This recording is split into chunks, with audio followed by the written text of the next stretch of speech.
कराची में गुज़श्ता दिनों एक और हादसा साने बन गया। राशिद मिनास रोड पर कायम शॉपिंग मॉल में आतिशज़दगी के अफसोसनाक हादसे का मुकदमा सरकार की मुद्दत में दर्ज तो कर लिया गया। मुकदमे में कत्ल बासबब गफलत और दीगर दफात शामिल की गई हैं। बिल्कुल मुदस्सिर, बड़ा ही अफसोसनाक वाक़या है और बड़ा दुख हुआ मुझे, क्योंकि इस शॉर्ट सर्किट के बायस ये वाक़या पेश आया। कहा जा रहा है कि ये वजह हो सकती है, सॉरी, लेकिन इसमें 11 अफराद जान से चले गए। अभी कमेटी तो बना दी गई है। बड़ा ही अफसोसनाक वाक़या पेश आया है। कुछ लोग ऐसे थे जिनको वहाँ से निकलने का मौका नहीं मिला। फिर ये भी कहा जा रहा था कोई एग्जिट वहाँ पर मौजूद नहीं था। तो इस सारी सूरत हाल में 11 लोग अपनी जानों से चले गए, कुछ ज़ख्मी भी हुए हैं। दम घुटना वहाँ पर देखा गया लोगों का। बड़ा अफसोसनाक मनाजिर थे। इसी पर बात करने के लिए इस वक्त फायर सेफ्टी एक्सपर्ट हमारे साथ मौजूद हैं, फवाद अतीक बारी साहब। अस्सलाम वालेकुम फवाद साहब, बहुत शुक्रिया आपके वक्त का। वालेकुम सलाम व रहमतुल्लाहि व बरकातुहू। फवाद साहब, पहले तो मुझे इतना दुख हो रहा है कि हमारे यहाँ पता नहीं, ये हमारे मुल्क में ये अलमिया है कि जब भी कोई इस तरह की बिल्डिंग बनती है, कोई मॉल बनता है, पता नहीं वो बाकायदा तौर पर क्यों इन सारी सेफ्टी रूल्स को मद्देनज़र रखे बगैर नक्शे भी पास हो जाते हैं, बिल्डिंग्स बन भी जाती हैं। फिर जब कोई ऐसा वाक़या पेश आता है तो हम सोचते हैं कि ओहो, इसमें तो कोई रूल ही नहीं फॉलो किया गया। तो ये किस तरह देखा आपने, क्या जानें बचाई जा सकती थी? आपने दुख की बात की, तो ऐसे रोज़ाना कई दुख हम देख रहे होते हैं। पाकिस्तान में हर साल आतिशज़दगी के वाक़यात में 10 से 15 हज़ार लोगों की हलाकत हो जाती है। 1 से 1.5 लाख लोग ज़ख्मी होते हैं और कोई 500 अरब रुपए का माली नुकसान होता है, इमलाक का। इस मुल्क में इन नुकसानात को कैसे कम करें, उसके लिए कानून fire safety act, building code बन गया है, जिसको इम्प्लीमेंटेशन होनी है, जिसकी अमल दरामद होना है। जो कानून की अमलदारी होगी वो कब होगा? वो जब होगा जब यहाँ से रिश्वत ख़त्म हो जाएगी, जब हम लोग मुल्क के लिए इखलास के साथ, खुलूस नीयत के साथ काम करना शुरू करेंगे। क्योंकि ये जानों का मामला है, ज़िंदगियाँ बचाने का मामला है, इसके अंदर इमलाक को बचाने का मामला है। तो ये बहुत ज़रूरी है। और आपने जो मॉल के बारे में सवाल किया, पाकिस्तान के कानून के तहत हर उस बिल्डिंग में जिसकी ऊंचाई 38 फुट से ज़्यादा हो, 7-8 चीज़ें लाजिम करार दी गई हैं, जिसके अंदर fire extinguishers, fire alarm system, automatic fire hydrant system, fire exit doors, fire exit, fire brigade का वहाँ तक एक्सेस होना, इवैक्यूएशन प्लान और वहाँ फायर टीम का ट्रेंड होना। ये 7-8 चीज़ें हैं। जो भी इमारत इस क्राइटेरिया पे आती है, वहाँ ये कानून बन गया है कि चीज़ों को लाजिम करार दिया फवाद साहब, मुझे एक बात बताइएगा। देखिए, ये हम सबको पता है, ये अभी की बात नहीं, हम कई दफ़ा रिपोर्ट्स शेयर कर चुके हैं कि हमारे मुल्क में जो फायर फाइटर्स हैं उनकी तादाद कम है। हमारे पास फायर ब्रिगेड की गाड़ियाँ कम हैं। कहीं आग लग जाती है तो हमारे पास वो एडवांस टेक्नोलॉजी नहीं है। फिर कुछ वैसे भी खस्ता हाल बिल्डिंग समटाइम बड़ी कंजस्टेड जगहों पर होती है। लेकिन ये मॉल्स जब ये बनाए जाते हैं तो ये किसकी जिम्मेदारी है कि फायर फाइटर्स की गाड़ी बाहर मौजूद रहे 24 आवर्स, जो कि अल्लाह ना करे कोई ऐसा वाक़या पेश आ जाए तो एटलीस्ट हमारे पास फौरी के इमरजेंसी सर्विस मौजूद हो। दूसरा, ज़रा मुझे बताइएगा, जब कोई बिल्डिंग बनती है, कोई मॉल बनता है, उसकी आमतौर पर हम देखते हैं चार मंजिलें होती हैं, 4 फ्लोर्स या 5 फ्लोर्स होते हैं। कितने इसमें एग्जिट गेट होने चाहिए, क्या सिचुएशन होनी चाहिए, कितने फायर एक्सटिंग्विशर्स लगे होने चाहिए, होना क्या चाहिए? एक सर्वे के मुताबिक कराची में हाई राइज बिल्डिंग्स में जो बुलंद इमारतें हैं, 80% इमारतें आग बुझाने के इंतज़ामात से महरूम हैं। एक मॉल में एक वक्त में कई हज़ार लोग शॉपिंग के लिए आते हैं। सही। और वहाँ अगर कोई हादसा हो जाए तो ये तो हादसा भी रात को हुआ था, और जो मासूम जानें गई हैं ये वो लोग थे जो बेचारे रात को अपनी ड्यूटियाँ कर रहे थे। वहाँ पे कोई टेक्नीशियंस थे और इस तरह के लोग थे। दिन में अगर ये हादसा होता और आग लगती, आप अंदाज़ा कर सकते हैं कि किस तरह भगदड़ मचती, लोग कैसे भागते। तो हर मॉल के अंदर जो ज़िम्मेदारी की आपने बात की है, तो ज़ाहिर है जो मॉल बनाने वाला है, बिल्डर, ये उस वक्त तक नक्शा पास नहीं होना चाहिए जब तक कि उसके अंदर आग बुझाने के इंतज़ामात ना हो। बिल्कुल ऐसा ही है। उसके बाद जब बिल्डिंग बन जाए तो उसको इंस्पेक्ट करना चाहिए कि उसमें वाकई इम्प्लीमेंटेशन हो गई है, सिस्टम्स, फायर फाइटिंग सिस्टम्स लगाए गए हैं कि अगर कल को कोई हादसा हो जाए, एग्ज़िट दिए गए हैं कि वहाँ से लोग निकल सकें। और अगर ये सब चीज़ें नहीं हैं तो उसको मॉल खोलने की इजाज़त नहीं होनी चाहिए, क्योंकि ये नुकसानात रोज़ाना होते रहेंगे। हम और आप इस हादसे के बाद एक दिन बैठ जाएंगे, अगले दिन फिर खामोश हो जाएंगे, फिर कोई हादसा होगा। तो ये इंतहाई ज़रूरी है कि ज़िम्मेदारी जहाँ मालिकान पे आयद होती है, चूँकि किसी भी मॉल की कंस्ट्रक्शन में, मालियत में 4 से 5% रकम खर्च होती है, जिसमें आप आग बुझाने के पूरा इंतज़ाम कर सकते हैं। वो आप बचाने के लिए, अपने पैसे बचाने के लिए वो इंतज़ाम नहीं करते और लोगों की जानें वहाँ पे ज़ाहिर इमलाक और जानों का मामला होता है। तो ये कानून को भी इसमें अमल दरामद होना चाहिए कि बिल्डिंग खोलने की इजाज़त ही ना हो जब तक कि ये सिस्टम वहाँ ना लगा हो। बिल्कुल आपने ये ठीक कहा। अल्लाह करे कि इन सब चीज़ों पर भी मॉल बनाने वाले अरबाब इख्तियार जो चेक एंड बैलेंस रखने वाले हैं वो भी सोचें, इस पर तवज्जो दें, तो इस तरह मासूम लोगों की जानें ना जाएं। लेकिन यहाँ पर नाज़रीन आपको बताना बहुत ज़रूरी है कि ये इक़दामात जो कि उठाए जाने चाहिए थे वो क्या हो सकते हैं, किस तरह हम ये सेफ्टी मेजर्स ले सकते हैं।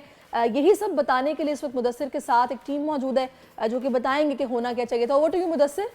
शुक्रिया सहरिश। ये बड़ा एक अनफॉर्चुनेट वाक़या था, लेकिन इसमें एक फायर फाइटर की भी शहादत हुई है, तो ये भी बड़ा ज़रूरी है कि फायर फाइटर फुली इक्विप्ड हों और उसके बाद वो लोगों को बचा भी सकते हैं। एक तो बिल्डिंग्स में रास्ते नहीं हैं, वहाँ पर फायर सेफ्टी के लिए चीज़ें नहीं हैं, ये एक अलग मसला है। लेकिन दूसरी जानिब कैसे ये सेफ़ किया जा सकता है, हमारे साथ इस वक्त जो है वो फायरमैन भी मौजूद हैं साथ, और एजाज साहब भी मौजूद है जो हमें बताएंगे कि किस तरह से हो सकता है। सबसे बुनियादी चीज़, ऐसी कोई सिचुएशन हो तो ख़ुद से क्या करना चाहिए जब तक फायर ब्रिगेड पहुंचती है, फायरमैन पहुंचते हैं? तो देखें, अगर फायर स्टार्ट हो गई है बिल्डिंग में तो आपको ये कम से कम मालूम होना चाहिए कि अगर एक मल्टी स्टोरी बिल्डिंग है तो वहाँ से निकलने के सेफ रूट्स क्या हैं। आप समझ रहे हैं मेरी बात?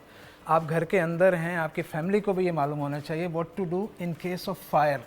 सबसे पहले घर के अंदर आपके पास एक फायर एक्सटिंग्विशर का होना बहुत ज़रूरी है। अगर एक आग स्टार्ट हुई है तो वो फ़ौरन धमाके के साथ पूरी बिल्डिंग में नहीं फैल जाएगी। It will take at least 3 to 5 minutes. सही। 3 से 5 मिनट के अंदर अगर आप फायर को कंट्रोल कर सकते हैं, जल्दी से जाके फायर एक्सटिंग्विशर अगर आपके पास है तो आप उसको फ़ौरन किल कर दें। तो फिर ये इसका मतलब है हर घर में होना ये ज़रूरी है। ये बहुत ज़रूरी है। अगर आप कहते हैं तो मैं इसका एक डेमो कर देता हूँ। बिल्कुल। ये और ये लोगों को लगता है कि बहुत मुश्किल होता है उठाना, खोलना। देखें, लेफ्ट हैंड से मैंने इसे उठाया है, इसकी पिन लगी हुई है सेफ्टी के लिए, वो मैंने निकाल दी है। अगर आप एक फायर देखते हैं, इसी जगह पर एक फायर है जो कि पूरी बिल्डिंग को तबाह कर सकती है। Just take an action. पास एक वर्ड होता है, pull the pin, aim the nozzle at the base of fire, squeeze the lever and आप भी यहाँ हैं, मैं भी यहाँ हूँ। आग थी, आग इसने ख़त्म कर दी है। Now our building is safe. अगर बिल्डिंग में आग लगती है और ये आपके पास फायर एक्सटिंग्विशर नहीं है, ग्राउंड फ्लोर की फायर है, लोग अपनी जानें बचाने के लिए असेंबली एरिया होता है बिल्डिंग के बाहर, यानी सड़क पे चले जाएं तो आप बच जाएंगे। अगर आप छत पे चले गए, जो कि लोग आमतौर पर करते हैं, छत पे चले जाते हैं या किसी वॉशरूम में चले जाते हैं, किसी पॉकेट्स में चले जाते हैं, fire does not kill you actually. You know what kills? Smoke. अच्छा। बिल्डिंग में किसी भी पॉकेट से स्मोक अंदर आ जाएगा, आप और मैं सांस नहीं ले पाएंगे। What is the next second? You will get unconscious, बेहोश होंगे। उसके बाद स्मोक भरता चला जाएगा। कार्बन मोनोऑक्साइड है, ब्रेन को माफ करती है, that is a poisonous gas. जलने से ज्यादा जो है वो स्मोक है, दम घुटने की वजह से इंसान की हलाकत होती है। तो घरों के अंदर एक तो ये फायर एक्सटिंग्विशर। अच्छा, जो फायरमैन जो हैं वो जब जा रहे हैं जी बिल्डिंग में, जैसे ये बिल्डिंग है, एक तो फायरमैन की शहादत क्या वजह थी कि वो हुई है? देखें, फायरमैन की अपनी सेफ्टी सबसे पहले सबसे इंपॉर्टेंट है। अगर वो सेफ नहीं है तो फायर के अंदर जहाँ से लोग बाहर आ रहे हैं, भाग रहे हैं, जान बचा रहे हैं, वहाँ आप फायरमैन को भेज रहे हैं कि वो जाके आग को बुझाए। तो हमारे साथ हारून गुल हैं, इनको हमने सेफ्टी गियर्स पहनाए हुए हैं। अच्छा। जिसमें फायर सूट है, टॉप टू टो इसकी सेफ्टी अगर इंटैक्ट होगी तो वो अंदर जाएगा। स्मोक होगा, जैसे मैंने कहा, स्मोक किल्स। और ये अगर जा रहा है ब्रीथिंग अपरेटस के बगैर तो ये सांस कैसे लेगा? ऑब्वियसली।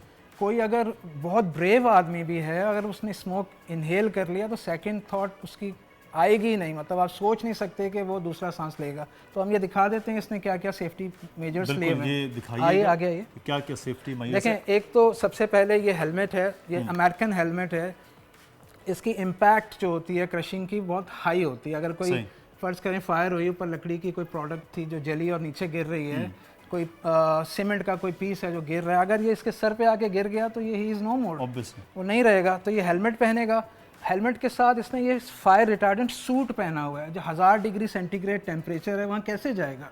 ओके। और ये सेफ रखता है, ये सेफ उसको रखता है। मगर उससे ज़्यादा इंपॉर्टेंट क्या मैंने आपको बताया, स्मोक किल्स। इसको हम टर्न करते हैं।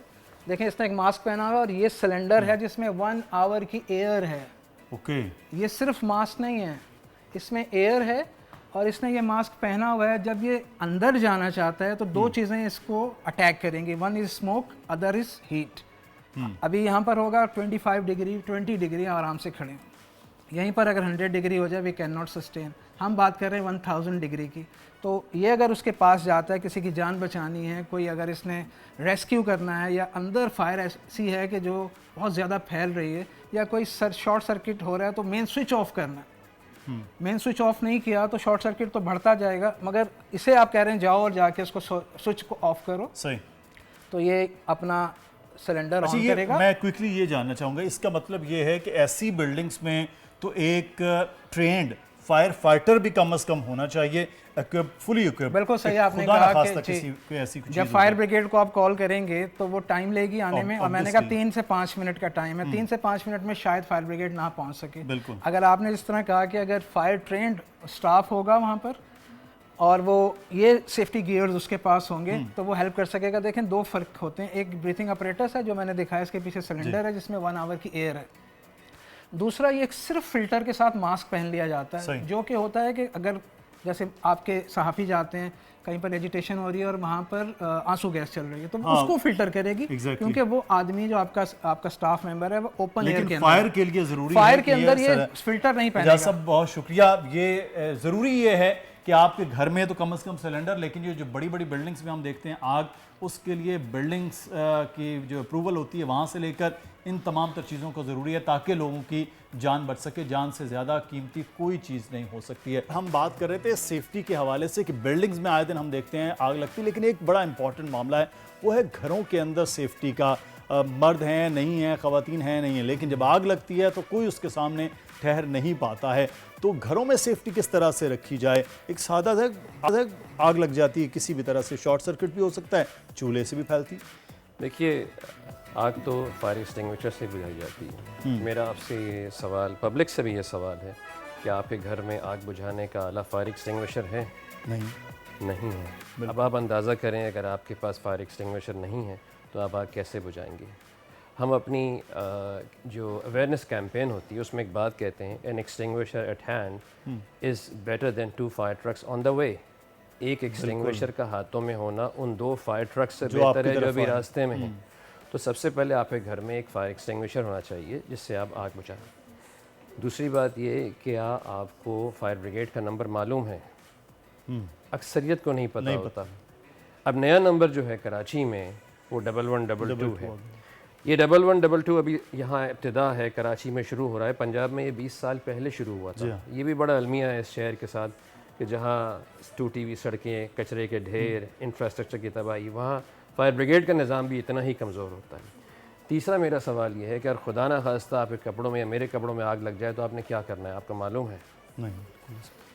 ये सब वो सवाल आते हैं घर में अगर किसी के साथ ये हादसा हो जाए तो ये एक एडिशनल क्वालिफिकेशन है, हमें स्टॉप ड्रॉप एंड रोल करना है। खड़े हैं तो लेट जाइए, मुंह पे हाथ रख के लोट लगाइए। सही। अभी अगर आप एजाज आपको डेमो दे रहे थे तो बहरहाल इस वक्त डेमो टीम चली गई है, लेकिन स्टॉप ड्रॉप एंड रोल ये उस वक्त है जब आपके कपड़ों में आग लग गई। सही। इसी तरह अगर आपके घर में धुआं भर जाए तो आप कैसे निकलेंगे? यहाँ तो घर भी बिल्कुल बंद है, धुआं ऊपर की सिमत जाता है।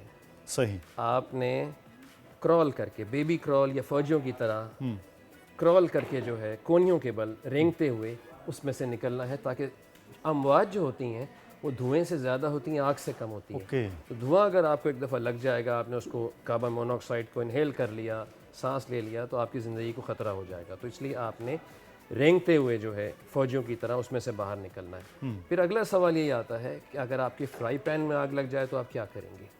और ये बड़ा अमूमन वाक़यात होते हैं। जी, अगर उसमें पानी डाल देंगे तो आग और भड़क जाएगी।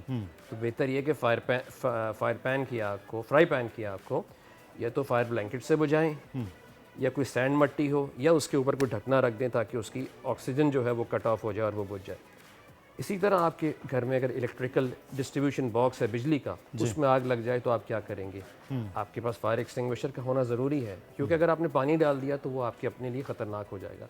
ये 5-6 सवालात चीज़ें हैं जो हम सबको मालूम होना चाहिए कि हमारे घरों में खुदा न खास्ता अगर हादसा हो जाए तो हमें कैसे बचा जाए। तो ये बड़ा ज़रूरी है जी, इन चीज़ों के जो है वो एहतियात होना भी बहुत ज़रूरी है। हम इंशाल्लाह अगले किसी प्रोग्राम में वहाँ पूरा डेमो भी करके दिखाएंगे और वहाँ देखेंगे कि किन किन चीज़ों की ज़रूरत है। बहुत शुक्रिया फवाद बारी साहब, आप हमारे साथ मौजूद थे। सब्सक्राइब करें और बेल दबाएं ताकि कोई खबर रह न जाए।